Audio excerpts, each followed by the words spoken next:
Good evening and welcome to this House of Musicians with your host, singer, songwriter, and founder of the band, Inner City Outlaws, the Baritone Bear, Barry Smith, right here on Reality Radio 101.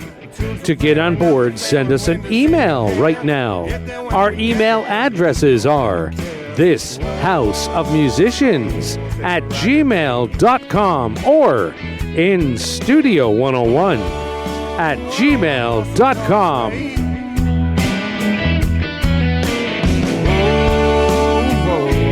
And now, right to your host of this House of Musicians, Barry Smith.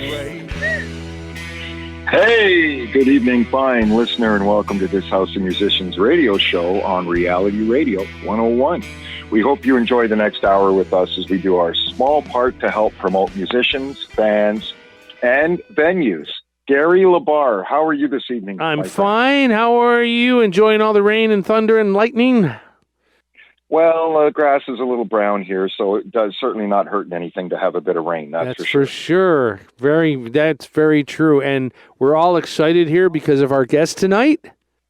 I'm very excited, folks. Tonight we have the one and only Mr. Dennis Conn, singer, songwriter, guitar player, just an amazing all-around gentleman. Everybody that knows Dennis Conn loves Dennis Conn, and I love Dennis Conn just as much as they do. Dennis Conn, how are you this evening, my friend?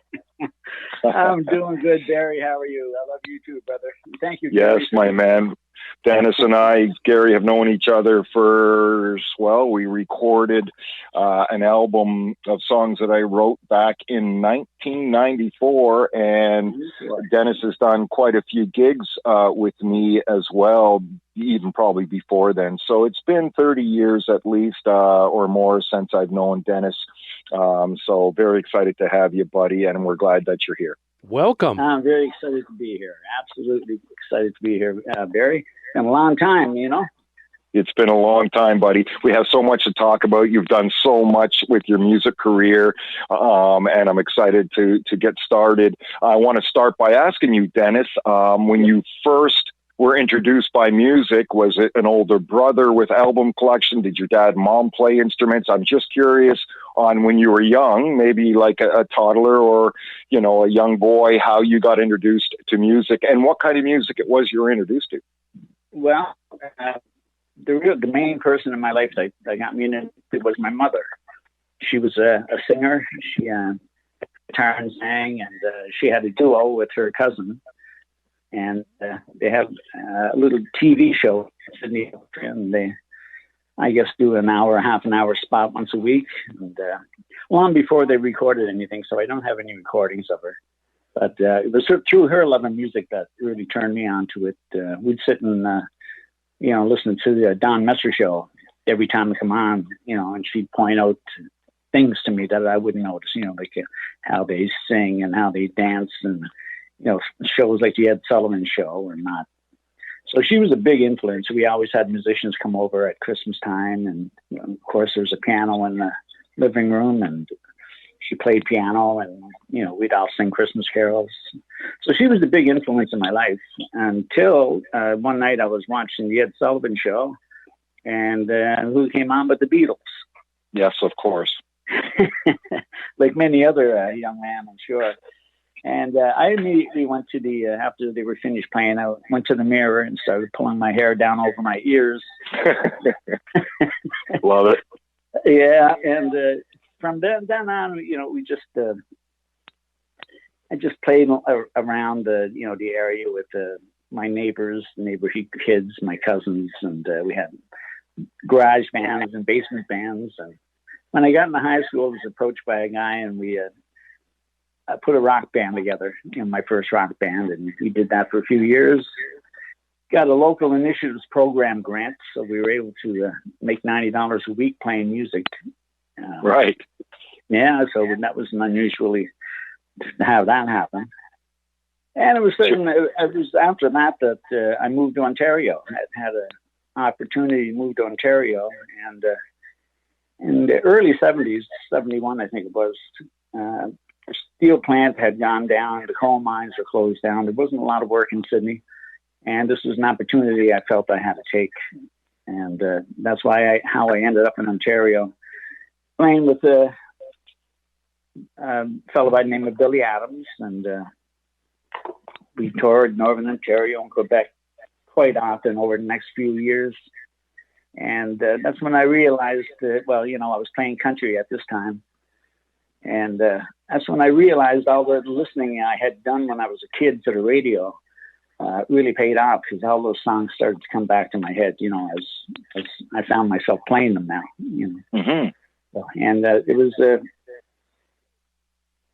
a interesting feeling to be out on the road, and in Northern Ontario in those days, it was pretty wild. There was a lot of crazy things going on, but we got through it unscathed for the most part. Good for you. A lot of crazy stories, which I'm going to ask you about later. It's a favorite part of the show is when I ask the artist, tell me a couple of crazy story of something that's happened down the road. So we'll get to that after.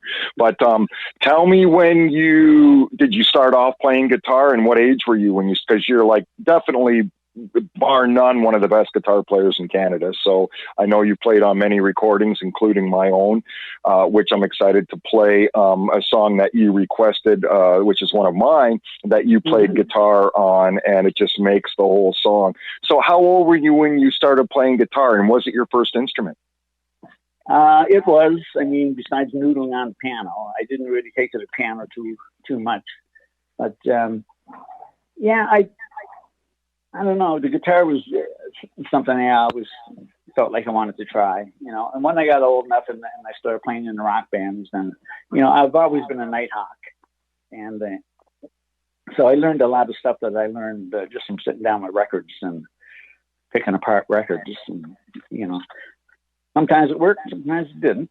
Right. You keep trashing at it. And I found myself very lucky over the years playing with some excellent musicians that, I really were over my head, in a lot of respects.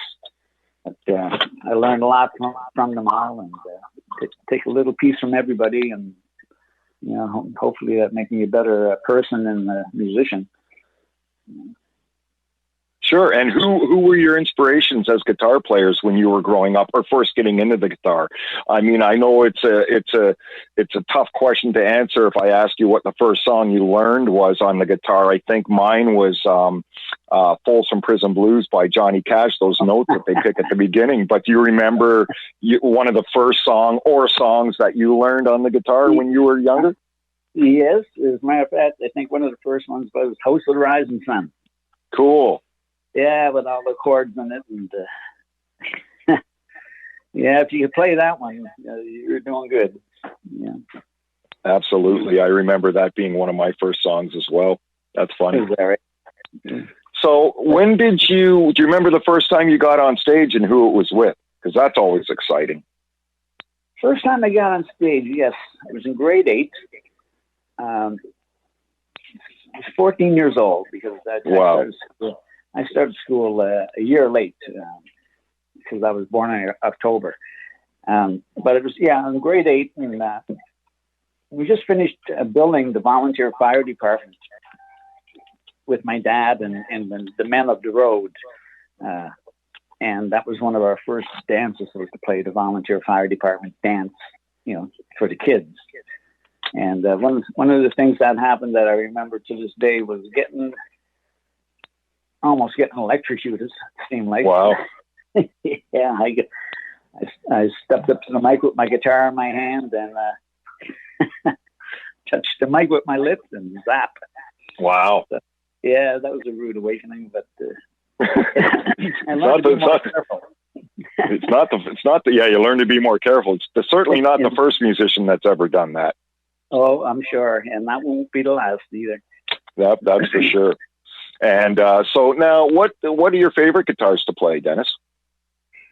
Well, I was a Gibson player up until I was up in Kirkland Lake one time in the 70s, and the owner of the bar, one of the bars we were playing at, was a guitar player, and he had a Telecaster, and he was constantly asking me to play this telly. And I didn't really want to. And finally, one day I said, "No, look, if you put a new set of strings on it, I'll play it." So he did. He brought the guitar out that night, and I put it on, and I played it, and just fell in love with the Telly. I love the simplicity of the guitar and the feel and balance, and and the sound, of course, the sound and tone. And it wasn't long after that I was hooked up with a great friend of mine, Phil Lloyd from Sudbury, and Phil was just an awesome singer and musician and person. And he had a '66 Telecaster, and he hawked it in one of the pawn shops downtown. And I had a micro fret guitar from Nashville, and I wasn't big on that. So we traded. I hawked my guitar. He gave me the pawn ticket. And then I got his Telecaster out. Cool. And playing it to this day. I still have it. I took a look at it earlier today. That's amazing. Yeah, it needs a little bit of work, but it still plays well and looks very funky. All that smoke from the bars over the years. But yeah, and I have a Gretsch guitar that was given to me as a present from my wife, and that's a beautiful instrument too. And I've been playing that a little bit here and there. And but I think really Telecaster is my go-to guitar. Yeah, sure. Yeah, and I just got so just love the feel of them. Absolutely. Let's talk about Telecasters, man. They're amazing, especially for country music. They just do the job so well. Let's talk about now. I know you toured the States, but first let's talk about you're one of the founders of the Cement City Stompers. So let's talk about how that all came to be. Well, yeah. Okay. Well, like as I was telling you, the first band I played with was Billy Adams and County Line. And when that was coming to an end, we used to play this bar in Toronto, the Ben Lamont Tavern on Gerrard and Main. And there was a fella and his girlfriend that lived right behind the bar, and they used to come in all the time. And the guy's name was Jerry Dallas. And as we got to know him as, his real name was Jerry Gropp from Phoenix, Arizona. Mm-hmm. And Jerry's was one of Waylon Jennings' first band members. Amazing. Yeah, he played with Waylon for quite a few years and recorded with him. And anyway, he ended up in Canada, in Toronto, and was working around Toronto. And him and his wife, Connie, would come in and see us. And when we played the Benny. And just one day he said, if you ever find yourself looking for some gigs, give us a call. So anyway, he actually phoned me and the bass player and the drummer I was with. And we put the Jerry Dallas band together. And the bass player was fired for various reasons. And we hired another fellow. This Phil Lloyd from Sudbury became our bass player. And so me, Jerry, Phil, and Wally Piercy from Glace Bay, Nova Scotia, who was the fellow I came up to Ontario with. We had a 4-piece band, and we played around, around Ontario, in and out of the city. A lot of gigs at the Horseshoe Tavern. And Jerry got himself in a little bit of trouble with the law one day. No, a musician getting in trouble with the law, really? Yeah, he ended up with some smokables, some combustibles in his trunk and of his Cadillac, and and the police got him anyway and put him in jail. And after that, he was deported to the States. Wow! And back then, it was frowned upon a lot more than it is now. Absolutely, yeah. So. Still, with the advent of Jerry going to jail, we were still in the middle of a gig. We had 3 weeks to do in Oakville. And Phil said to me, so what do you want to do? You want to call it quits or you want to keep going? I said, well, we may as well finish our commitment here and take it from there. And we decided at this point, we had phoned Mike Holder, who's tremendous guitar player and steel player and singer. Asked him if he was interested. He was. We got a hold of Mike Dasty, drummer from Sudbury, another Sudbury boy, incredible drummer, and Rolly Platt, phenomenal virtuoso harmonica player. For sure. And Bob McKinnon on drums. We put the not Texas Nickies, we put the Cement City Stompers together. And, just started playing, And the word gotten around. People started liking the band. We got asked to open up for Sleep at the Wheel at the Horseshoe Tavern, which was a big thrill. Yeah, very big thrill. They were no kidding. Band. Yeah, for and sure. Jerry Jeff Walker. So that was very cool to see Jerry Jeff Walker and listen to his show, So, we had good luck with the Stompers. We were about to record a live double CD in Sudbury. We're going to call it CC on the Rocks. And we did. We had the mobile studio come out to the Colson Hotel there, which is a huge hotel downtown. Cool. Where we used to play quite often. And the fella set up, the recording studio and recorded the whole night of the band. And the idea was we were going to go and mix it in the studio and release it, as an album for the band. But as you know, bands have a way of, breaking up just before things start happening. For sure. And before we could get that album out, the band sort of fell apart at the time, only to get together a little later. Right. But, we fell apart for a little while and went our separate ways. Not through any arguments or anything. Just that's just the way it happens sometimes. Sure. And so during that time, we played around Toronto.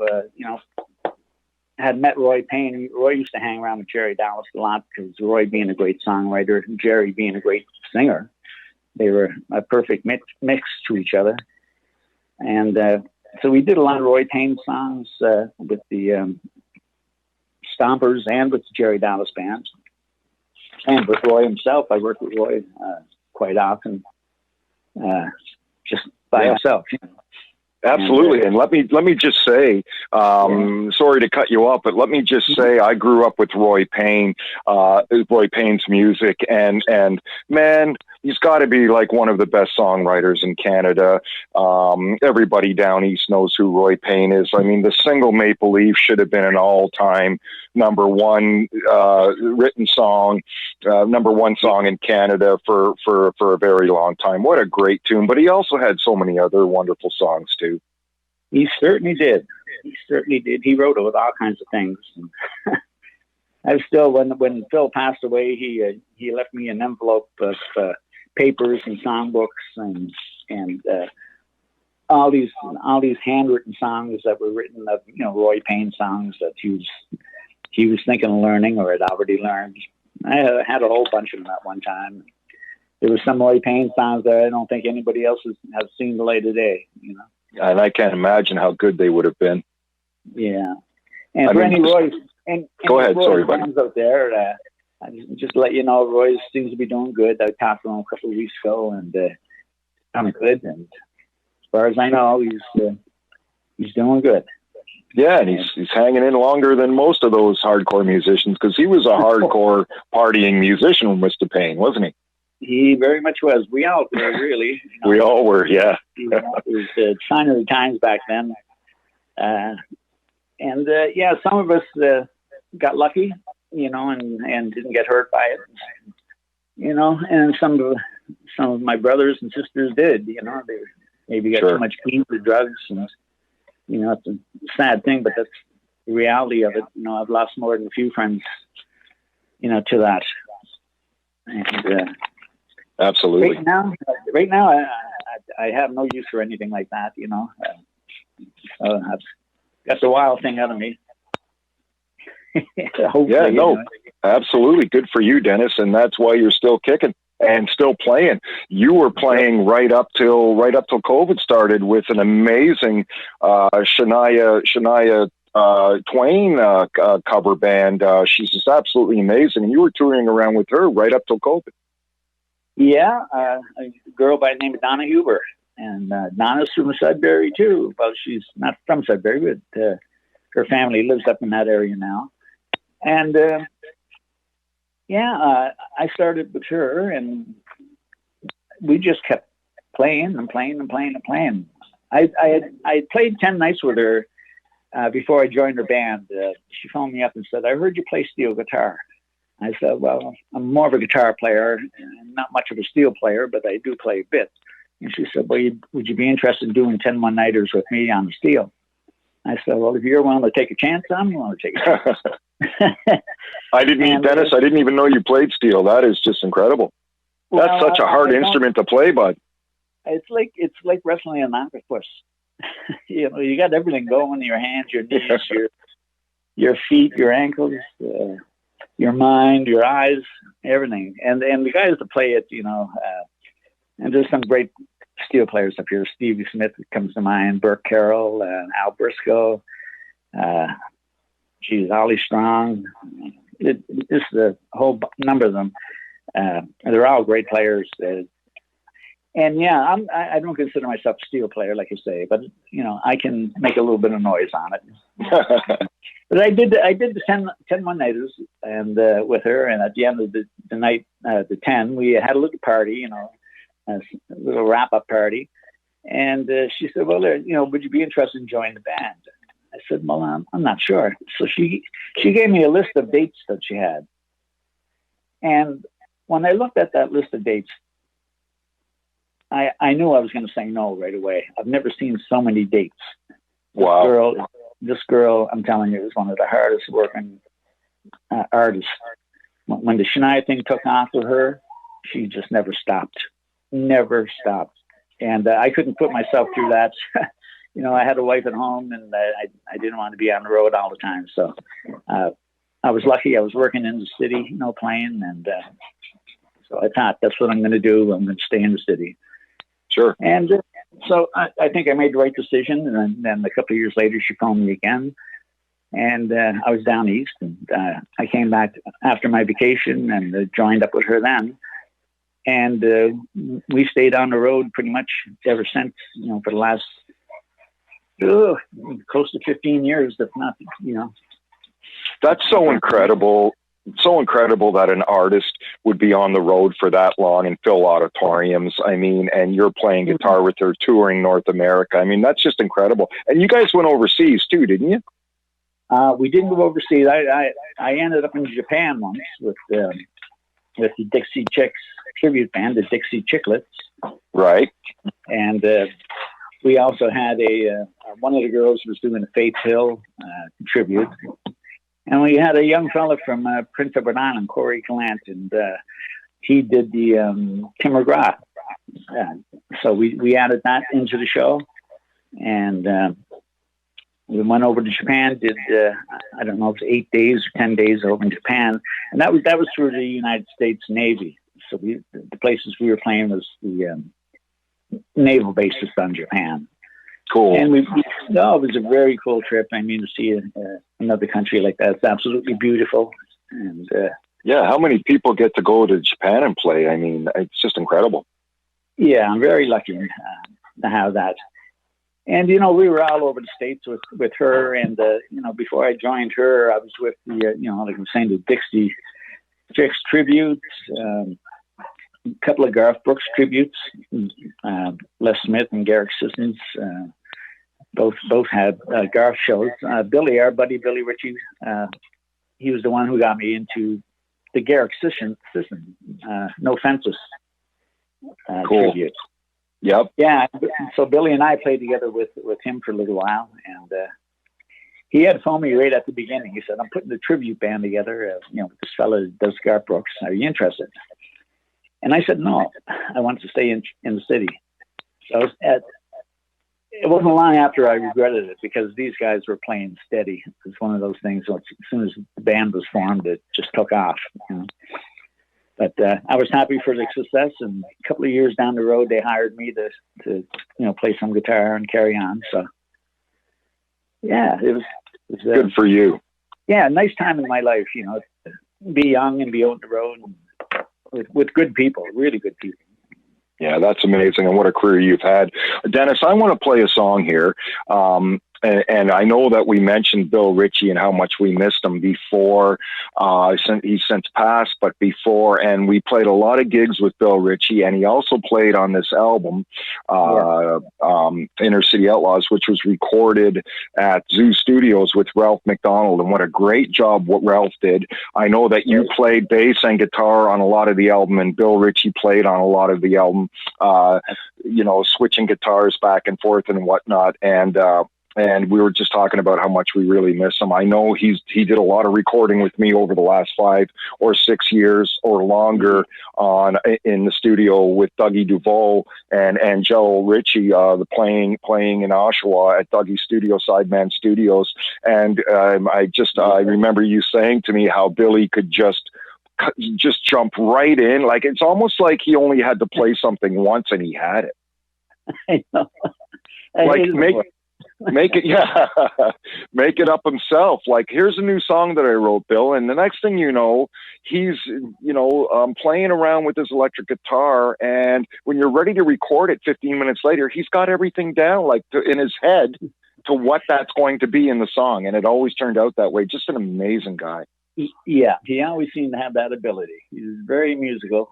Yeah. And again, I met Billy when I first met him was in Sudbury. We used to play Colson with the Stompers. And Saturday afternoon, of course, we'd have a matinee and a jam session, for guys that want to get up and sing and play. And Billy would come in and get up and play with us and jam with us. And so I got to know him. And, of course, when everything changes, I wasn't playing Sudbury anymore. I ended up in Brampton one night.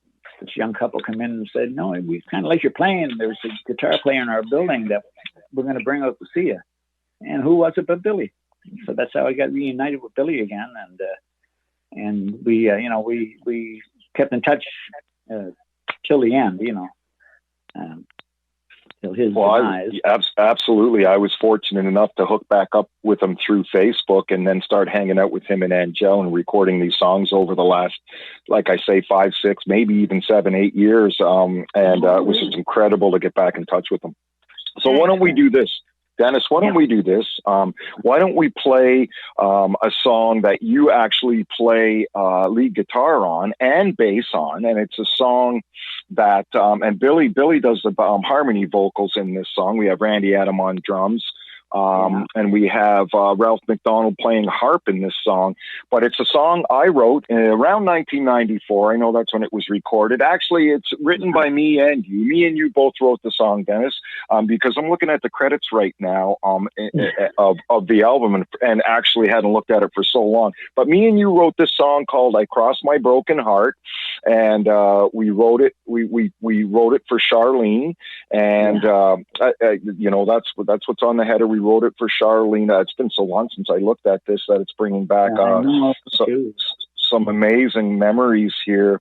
And I'm singing it and I'm playing acoustic rhythm. But again, Randy's playing drums. You're playing lead guitar, bass. Ralph's playing harp, and Bill Ritchie's playing harmony vocals. So I just love your guitar playing and your bass playing in this song, Dennis. Let's play "I Cross My Broken Heart" for the folks out there, and then we'll come back and talk a little more. How does that sound? That sounds great, Barry. Thank you. Yes, my man. Thank you. I appreciate you being here again. By the way, it was you that wrote the song. I just gave you the idea. Oh, okay. There you go. Yeah. Well, if you know the story. No, tell me. Like my brain's toast. That was a long time ago, bud. It was. Well, you know what? I had that line in my head, and I passed it on to my good friend Craig, who's a songwriter, and he couldn't come up with something, and I gave it to another friend of mine who had written songs, and he couldn't come up with anything. So I was talking to you one day, and I passed the line on to you, and you come up with this song you're about to play. Yeah, which I think is great. I'm glad the idea came to fruition now. Yes, man, and all the people playing the instruments on here, which I already spoke of, is absolutely amazing. Folks, I want to play a tune called "I Cross My Broken Heart," recorded in 1994. Dennis Conn again playing bass guitar and lead guitar through the whole song, and you're also doing harmony vocals in here with Billy Ritchie as well. Oh, nice. Yeah, folks, I Cross My Broken Heart right here on this House of Musicians radio show on Reality Radio 101. Woo. You took away your lovely smile, so that's been gone now for a while. Loneliness here takes the place of many nights in love's embrace, and all the things I should have said, and all the selfish things I did,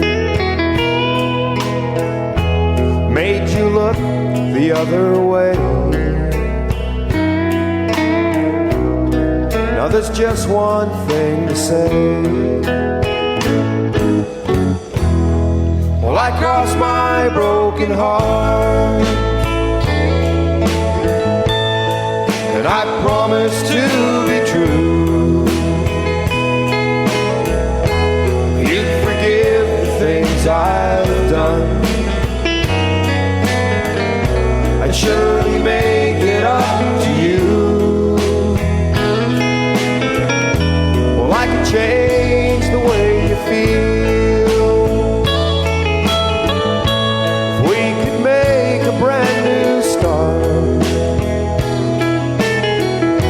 and I'd be everything you wanted. Well, I crossed my broken heart,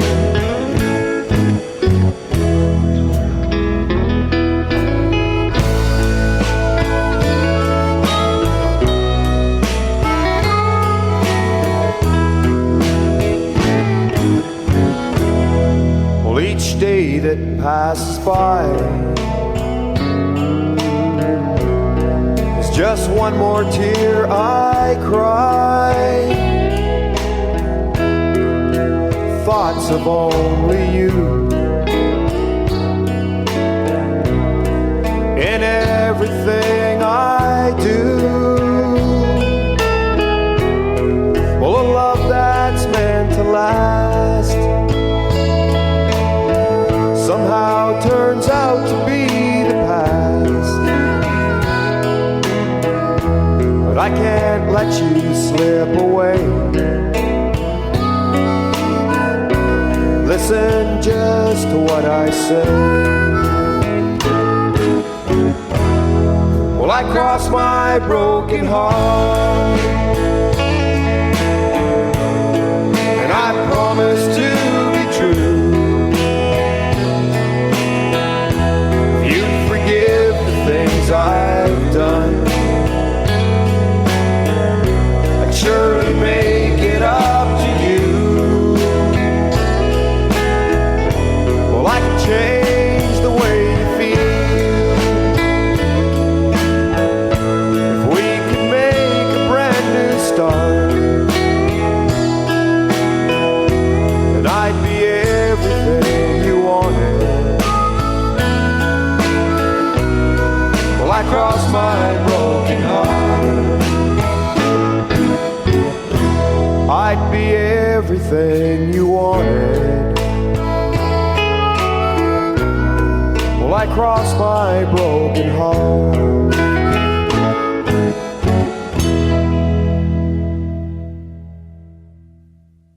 Hey folks, welcome back to this House of Musicians radio show. I have the wonderful Mr. Dennis Conn on the show this evening, and we just heard "I Cross My Broken Heart." Boy, Dennis, that brings back memories. It sure does, Barry. It sure does. You wrote a great song around that line, I must say. Well, I appreciate you giving me that line. It took me a bit to think about that when you just mentioned it. I'm glad you did, because now it's something I'll never forget. But you played amazing guitar on it. It almost sounds like a lot of it's steel guitar, and it's just you bending some notes. Uh, yeah, I guess a little bit of that stuff in there. Yeah. Yeah, it's definitely great memories. Dennis, I want to read an email here from Denny H. And Denny says, and this is such a lovely email, I'm very proud of my brother-in-law, Dennis Conn. He's married to my beautiful little sister, Linda. Best wishes from Denny. Oh, thank you, Denny. Good. I love Denny. He's a great guy. He's down in Dartmouth, Nova Scotia. And, hopefully the good Lord will be seeing him, soon, or this year anyway. Whether I get down there or he gets up there, But with this COVID thing, of course, everybody's, been stuck. I was planning on a trip going down east with my wife, Linda, and of course that had to be postponed. And like everybody's lives for the last year. Absolutely, bud. We're on hold for now. I know in the States, they're all getting back to playing, and I'm very excited. We've had a few folks, artists on the show from the States, and I'm watching all their posts on Facebook. They're back playing to big venues and whatnot. So it looks very promising for us here too.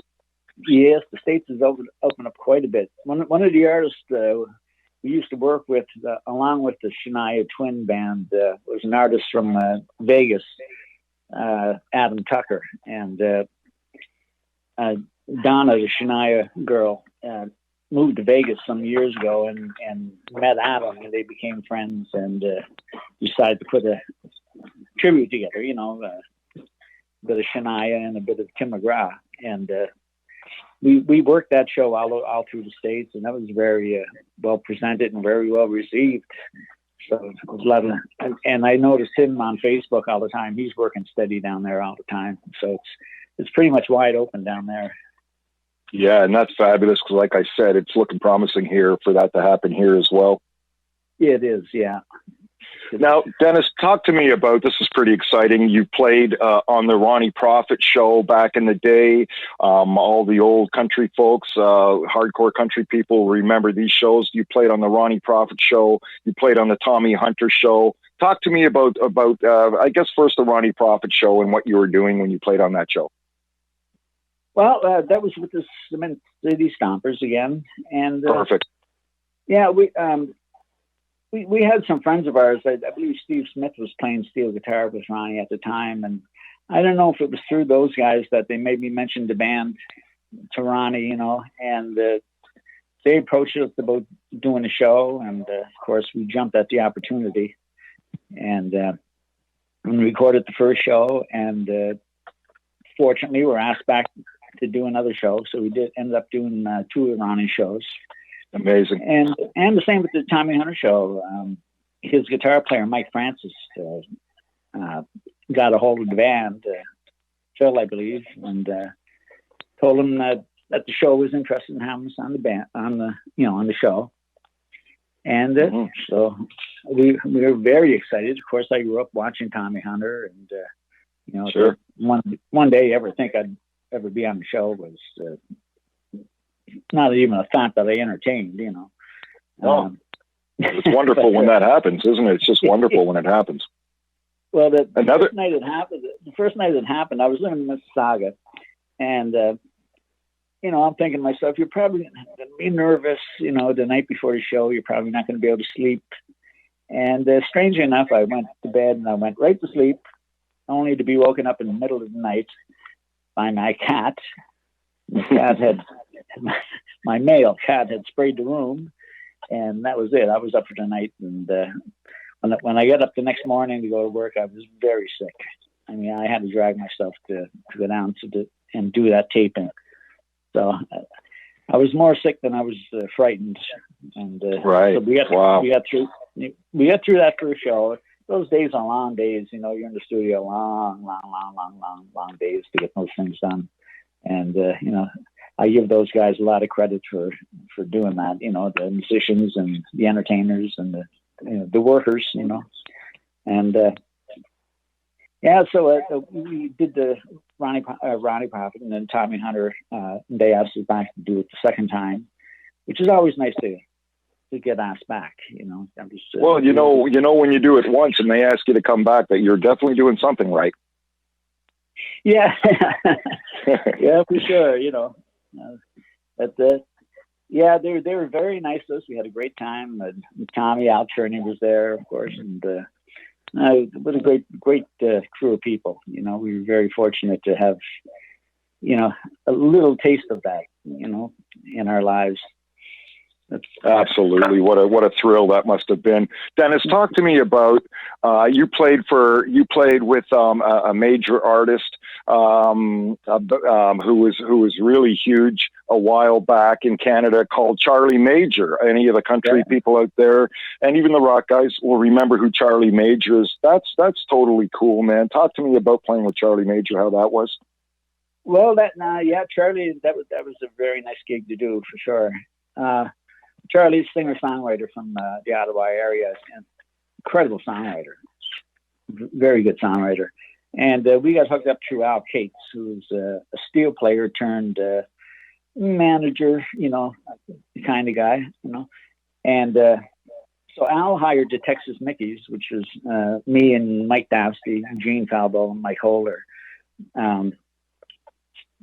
be part of the band. Charlie already had his own piano player, so we had a piano player with us, and we rehearsed for a couple of weeks in the Toronto area, and went out and did a couple of gigs, you know, to get the Spiderwebs out, and drove down to Nashville and did a showcase room down there at the Ace of Clubs, which went over very well, and so I think through that I think he got an American recording contract.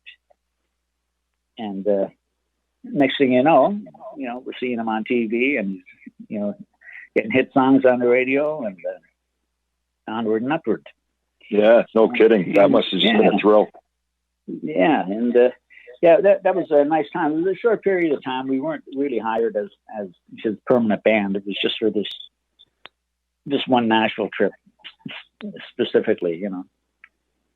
Absolutely. Dennis, you wrote the Minor Song, which in 1996 was released by John Allen Cameron, who's a very popular singer-songwriter here. John Allen Cameron, again, the Minor Song. I want to play this song, and when we come back, let's talk about it. I want to know why you wrote it and your, you know, how you went about writing it, your creative writing process for this song, because it did very well. Again, it was released in 1996 by John Allen Cameron. How does that sound? Let's play that one, buddy.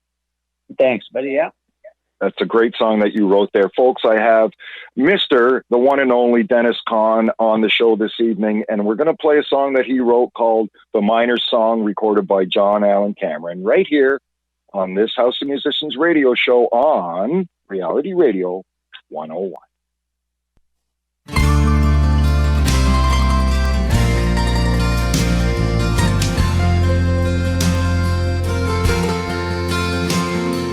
Billy's first breath was the last for his mother.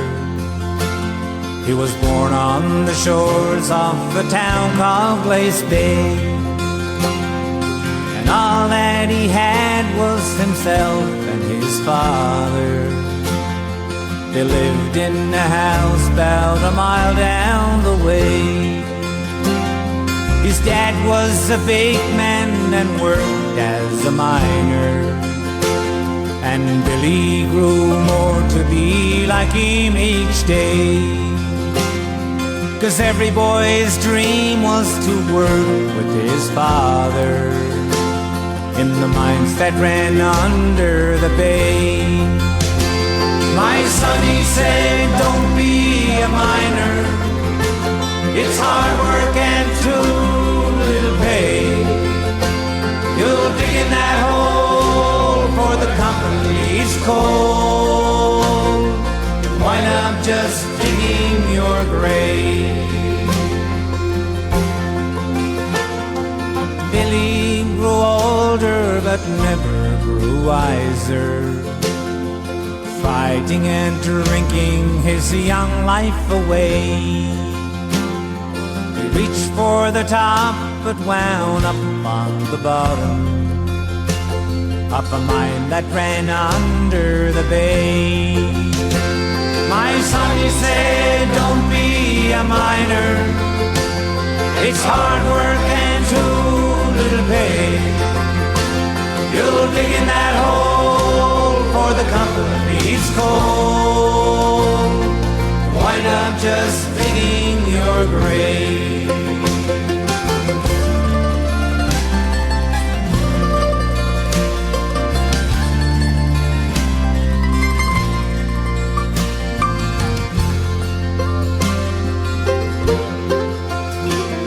They say that it happened one morning in April, a cave-in at number 11 that day. Billy got there as his dad reached the surface. His dying words he did say, "My son," he said, "don't be a miner. It's hard work and too little pay. You'll dig in that hole for the company's coal. You'll wind up just digging your grave." "My son," he said, "don't be a miner. It's hard work and too little pay. You'll dig in that hole for the company's coal. Wind up just digging your grave. Wind up just digging your grave. Wind up just digging your grave."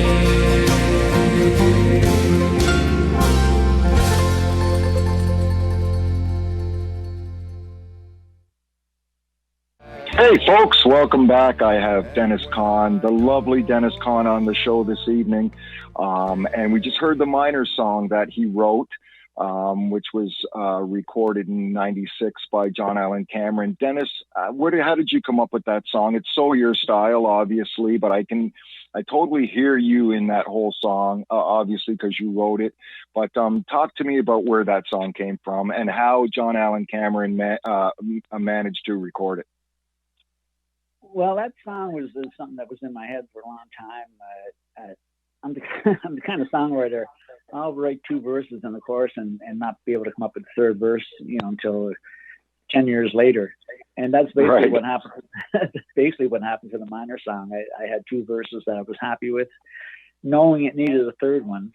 And I just couldn't come up with it. And I just let it, stew in the pot for a little while. And just one day it came to me. The third verse came to me, and thanks. Roy doesn't know this, Roy Payne, but I took one of his lines for one of his songs that seemed to fit well with. That's awesome. Yeah, it's a compliment to Roy Payne. Yes. I wrote it about the bass player I worked with when I was still living in Cape Breton. He turned out to be the man of his family. His father had died. And it just always amazed me that a young man like that, the same age as me, was basically looking after his mother and his siblings. And they had stacked, a father's role on him. And he held it very well. And so I got thinking about that, and the song formulated in my head. I eventually finished it, I think, in St. Thomas, Ontario. And eventually got it to a friend of mine, drummer Mike Dasty, to John Allen when they were working in Israel. And he phoned me when they got back and expressed interest, and we worked out the details, and the rest is history. Yeah, that's just amazing. What a great song it is. Good for you, Dennis, and great for John Allen Cameron. Really great song. We just got another email in. Hey, great to hear you live. Great musicians come from Cape Breton. Keep it up. And that's from Craig S. Thank you, Craig. It's all right. Craig S. I don't know who that is. But thank you. You know what? Yes, thank you, Craig, for the email, and everybody else that has sent emails. Dennis, I love asking the artists that come on the show to tell me a crazy story. I kind of know one about a trailer in the Horseshoe. Do you want to tell that story? Well, I love it. Yeah, back in the 80s, you had bigger piece bands, some 5-6 piece bands sometimes, and getting around was not always easy. If you didn't have a van, if you had a car, you needed a trailer, and you couldn't always afford a trailer. So we had improvised, and we had to procure our own trailer, which we did, and took on the road with us for, I don't know, 8 months or so, until me and the bass player Phil looked at each other and started getting hot around the collar, and decided that we better dump this trailer. And so we drove it behind the Horseshoe Tavern there on Queen Street and dropped it off right behind the Horseshoe. And Phil went his way. He went out west. I went down east. And spent 3 weeks down there. We got back into the city together at the same time, knowing that we had to play in Sudbury, that week. And so Phil said, "Do you think the trailer is still behind the Horseshoe?" I doubt it. So we went and checked, and it was. So we backed it in, hooked it up, and took off again for another 8 months. So you hawked the trailer twice. Yeah, and that was one of many trailers. There's a few trailer stories about how the cops brought it back to us and told us that our trailer was stolen. And before we could admit to stealing it, they said, "Yeah, it was found on the golf course. A couple of kids stole it, and we brought it back to you." So you had a stolen trailer that you dumped because you were or reported it stolen, and then the cops brought it back to you. Yes. That is just so cool. That's funny, eh? That's amazing. Tell me another crazy story, Dennis, being on the road, being on tour, being in a tour bus. Of course, you were back in those days, like all the rest of the bands back then, and probably still a lot of bands today, traveling in a small car with 4 or 5 guys or in a van, all cooped up for hours on end in a van touring. I'm sure that you guys did a lot of that, but tell me another crazy story. Absolutely. We've done a lot of driving, and, it gets very tiring, but, that's part of the gig. It's what you do, crazy stories, let me see now. I don't know. There's so many that are censored, if you know what I mean. Yeah, I do know what you mean. That's what a lot of the artists say. Lots of censored stories. Yeah. Well, no, just being in Quebec for a month, and of course I am French, but I don't speak French, and coming out of Quebec and Ontario, I went to order some food and I ordered in French without even realizing it, and little things like that. But I did a TV program with the Texas Nickies and a thing called That Country Feeling, and we were able to back up a lot of Canadian and American stars during this period. It was 12 week 1-hour shows. We had the White Prairie Oyster on it, Patricia Conroy, Good Brothers, Michelle Wright, cool. Wow, Tom T. Hall. Yeah, a lot of great artists. And the host band had Graham Thompson on Townsend on fiddle, and Graham's a virtuoso fiddle player. And another guitar player from Sudbury, Gary DeSalle, Gene Falbo, Mike Holder, Mike Dasty, and a piano player from Sudbury, Victor John. And that was the Texas Nickies expanded band for the TV show that's hosted by Anita Paris. Cool. And that was a thrill, I must say. It's we get our work material and go home, and within minutes I'd be, back working on stuff I'd had to do for the next show. So it was a work-filled moment in my life, but it was definitely fun. A lot of hard work too, to be studying all that stuff all the time, playing all the time. Oh yeah, very much so. Especially for guitarists. Like some other guitarists, they probably wouldn't have a problem, but for me at that point in time, it was taxing. But I bet it was. Yeah.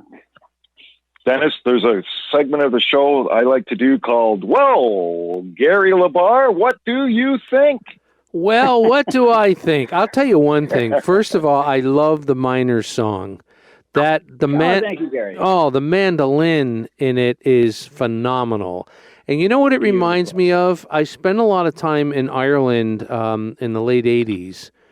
And it reminds me of all the men in the pub playing the mandolin, And it was and it was incredible to hear that, and such a a beautiful lyrical song, because so many lyrics nowadays, honestly, they don't make a lot of sense. People are just looking for words to rhyme, and if you put it together, it makes no sense, and we don't know what they're talking about half the time.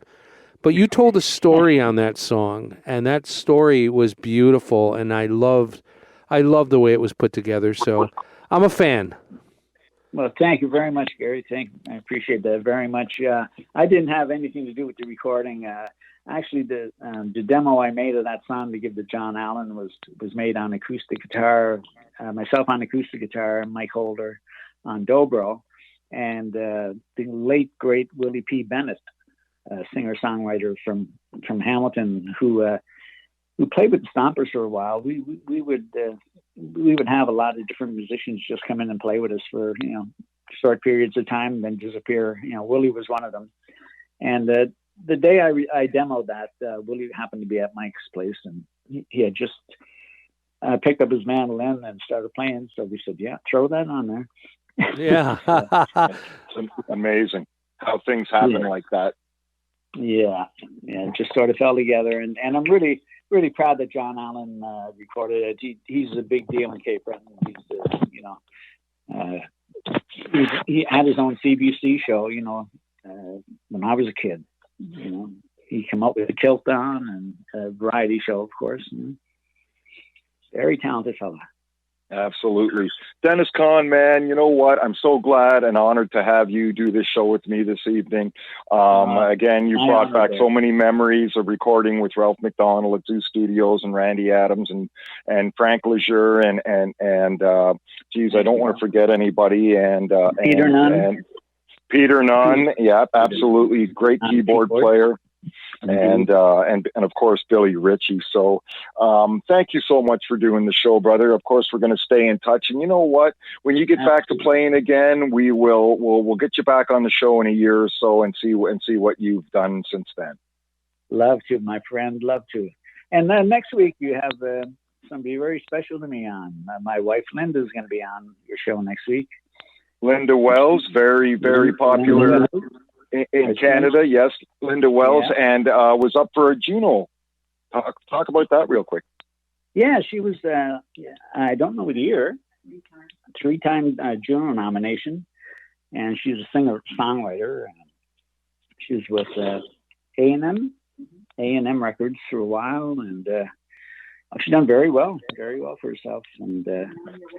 And she's my new wife. We got married in October, and very happy about that. And along with her came a beautiful family, Dr. Reese from Sudbury, and her daughters Lisa and Lindsay, and their husbands Ev and Jay, brother Dennis. And so I have a whole new family, on the side of me now, and I'm very excited about that.